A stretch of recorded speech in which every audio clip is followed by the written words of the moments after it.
Ladies and gentlemen, welcome back to the channel. Today I am very excited to announce the brand new series, Interviewing Local Legends. Today we find ourselves in the bayou of Suffolk, Virginia, interviewing two legends who have been competing in the game for nearly 30 years. Don and Francine Johnson. And don't forget to check out the video of their private course, Ace Run Ranch, which will be dropping a few days after this. Now sit back, relax, and enjoy the interview. Today I am joined with two local disc golf legends in the Suffolk, Virginia area, Don and Francine Johnson. We are currently sitting in the pro shop of their private course, Ace Run Ranch. Judging by the character in this room, you guys have been around the block a couple times. Can you tell me the backstory of when and why you created Ace Run Ranch? Created it back in 1997.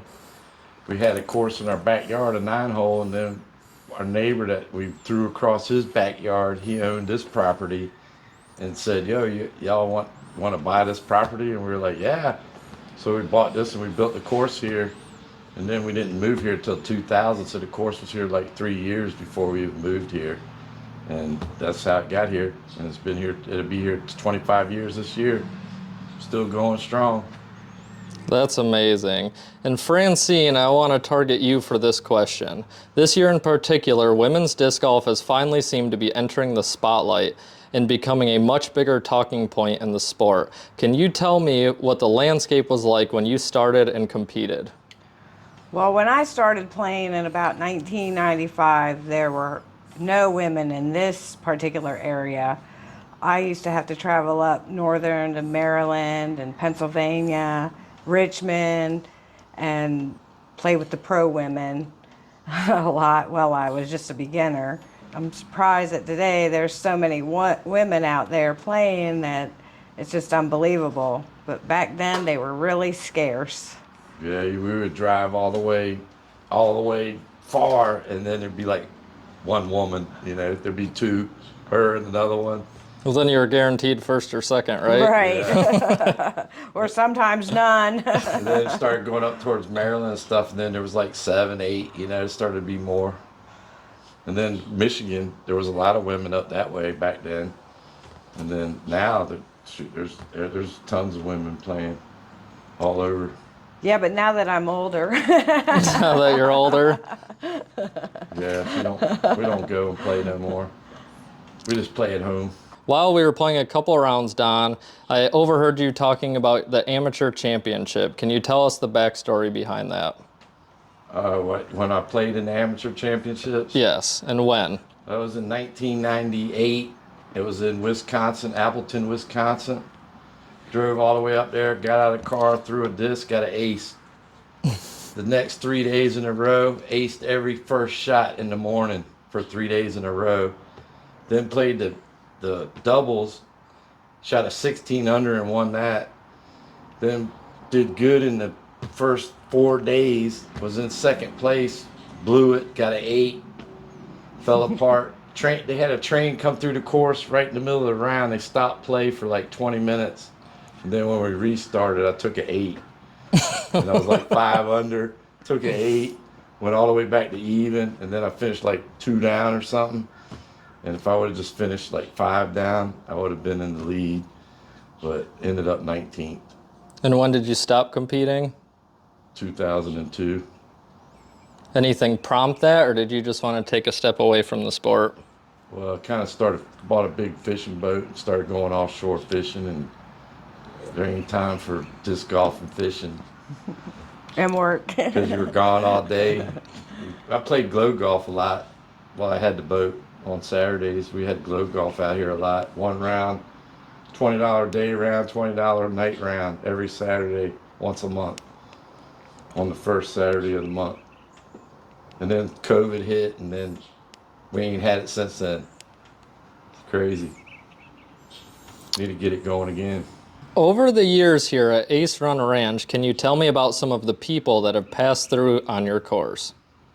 We had a lot of top players: Cam Todd, Dave Feldberg, Al Shack, Sue Stevens, Larry Leonard, Walt Haney, what was it? 10 Weeks, Carlton Howard.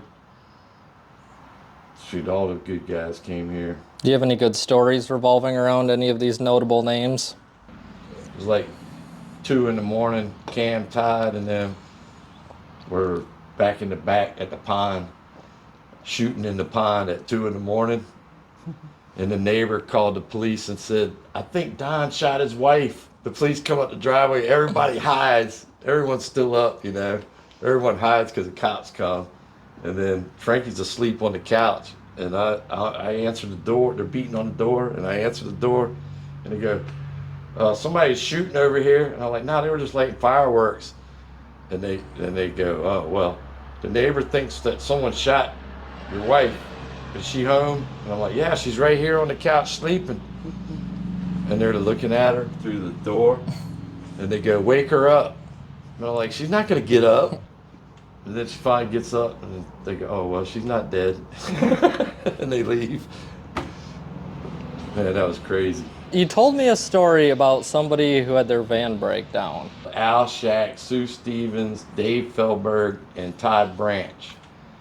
They came here on tour. They came every year. I don't know if this was the first year. It might have been, I think it was the first time they came. And they pulled up in here, and their shit died right there. I gave him a bunch of tools, helped him, and took the heads off, and he got it fixed. And they just hung out here for a month and lived here, played golf. And then every time they came back, they would win. They won every year for I don't know how many years. What year did that breakdown happen? Probably somewhere around 2000 maybe, huh? Yeah, about 2000. And that was Todd Branch was the first one to start what you're doing. He's the very first person to put disc golf on the internet. Now I have a question for both of you. Being 2023, how have you guys seen the sport of disc golf change? Faster disc. Yeah, the discs have gotten better and faster. And, Nice carts. yeah, now everybody's rolling carts around, and there's just way more people playing, and there's tournaments everywhere. You could go to a tournament every friggin' weekend somewhere, you know? Were you guys touring back when you were competing? Yes. Yeah, we went everywhere. Tell us about some of the places. Weekenders, Both of us were the Flying Eye Amateur Champions, and then I won the Breeze in the Trees. It's up in Delaware. It's 2 tournaments that, you know, it's a big one that they used to have back then. I won both of them, and then I won the Old Dominion Odd Series as an advanced player. I won first in that, and then I almost won pro the next year, and I lost on the last tournament. Went OB in the road on a playoff and lost. I would have won. Francine, do you have any notable wins? Oh yeah, I've had a few ones. The biggest. She was kicking everybody's butt, and our transmission went out, and I made her leave. She was in first place, and we left halfway through. One day we finished, and she was winning, and they were like, "Why are you leaving? You're winning." I'm like, They all were so mad at Don. I'm like, "We got to get home," and we left. We did leave right in the middle. Do you hold any resentment against him for that? No. No? But she won at the Grange. She won. Well, we both were the Yeah, we both got one of these. Yeah, show Old Dominion. us what you won. This was my first pro win, and we both won this This is one of my pro wins too. And they're both part of the Old Dominion series. What year was that in? 99. Wow. So how long have you guys been discing together?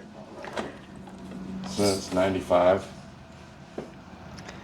Yeah, I only started discing when Don and our friend Kelly, Dr. Rocket, hey, if you sign up, you get a free disc and a t-shirt. And I was like, I don't care. I don't even know what to do. And then I'm playing, and this guy is out there for the Richmond magazine, and he's taking pictures, and I didn't think anything of it. But then the next week, someone called and said, centerfold. "You're in the magazine." She's like making this beautiful putt. Oh, it looked beautiful, but I missed it. But he only caught the action. Yeah, it's going right for the change. It was pretty. But I was like, well, then She was like wearing some Daisy Dukes and a short top, and she's like throwing it right in there. and then I was hooked. And Yeah, then every day after Yeah, that's work. what got her hooked, you know, because they give you a disc. That was the best thing, you know, when you first started. You went to a tournament and you got a free disc and a T-shirt. Then you were automatically hooked. You're like, I'm coming back again. Oh, and I was hooked. We both were hooked. Yeah. Every day And after work. And back then they gave away a lot of prizes. Nowadays, they don't give away as many prizes. Like you could win baskets and disc golf bags full of discs, and now they just give you trophies, which is okay. But we won trophies too, and I don't even have a single one. I threw them all in the trash. We had a whole wall full of trophies. Yeah. That wall back there was full of them. Winning plastic's better, I think. That's the way they should keep going for the hands. Just keep giving away plastic. Have you guys both bagged those discs since 1999 that you won? Yeah. Yeah, because it's a Ching AVR. You can't get one no more. Like these ones. These here, Ching rocks. You know, these are dying breeds. These are from 2000 and this one's 2001, 2002, and these are 99. So if you come across them, they're likely to probably break if you throw them. But these ones are still holding in there. And here's the course mascot, Nick. The course mascot. He'll come visit you every time you pull up. No, we used to have a cat, Lucy. When we'd have tournaments, everybody would call Lucy to their team, and the people that were from out of town would be like, what's up with Lucy? But Lucy was this gray and white cat. She would get on the tee, and when she got in a group, she would follow them the whole 18. But what Lucy would do, if you took too long on the tee pad, she would just start right when you threw and mess everybody up. Yeah, so they would use her to shark everyone, and it was so funny because she was a diehard. She'd follow whatever group she got in. She went the distance and would shark everyone. And Jim Wickstrom, he's kind of deaf, and he'd wear hearing aids. Jim used to bang some stuff in, and then Lucy would holler at him, but he would take so long.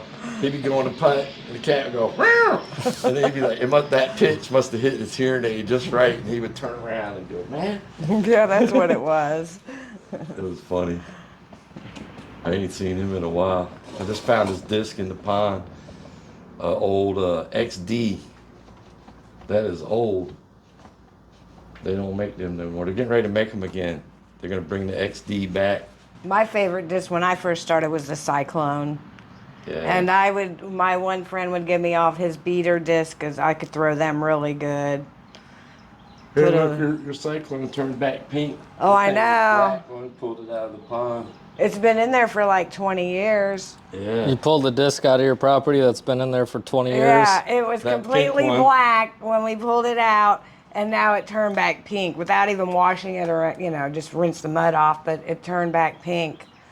Do you guys have any other fun stories of playing together over the years?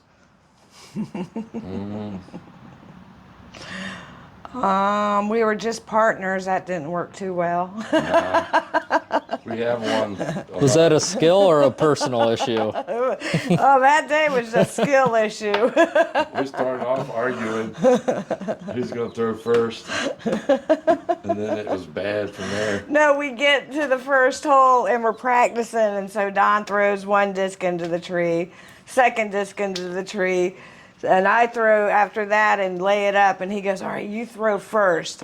Oh, that was a bad idea. As soon as the tournament started, I hit the tree. Yeah, she threw it into the tree that I hit. So I was like, that didn't work too well, Don. And it was worse. Then it was downhill No, from it there. was alternate shot. That's what we played first. Some days you got it, some days you don't.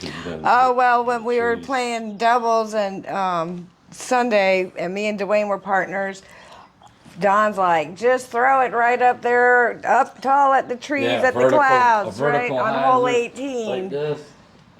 They did it, and he parked it, and then she threw it, and it went in. We couldn't even see the basket. It was incredible. So you have good just days, made you that- have bad days. Like And what is your guys' PDGA numbers?